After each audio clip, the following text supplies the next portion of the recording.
രാജ്യത്ത് കോവിഡ് കേസുകളിൽ നേരിയ വർധനവ് രേഖപ്പെടുത്തി. കോവിഡ് ചികിത്സയിലുള്ള രോഗികളുടെ എണ്ണം 7154ലേക്ക് ഉയർന്നു.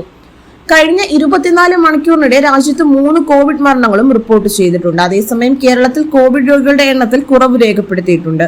കേരളത്തിൽ ചികിത്സയിലുള്ള കോവിഡ് രോഗികളുടെ എണ്ണം 2165 ആയി. എന്നാൽ രാജ്യത്തെ ആക്റ്റീവ് കോവിഡ് കേസുകളിൽ 30% കേസുകളും കേരളത്തിൽ നിന്നാണ് റിപ്പോർട്ട്.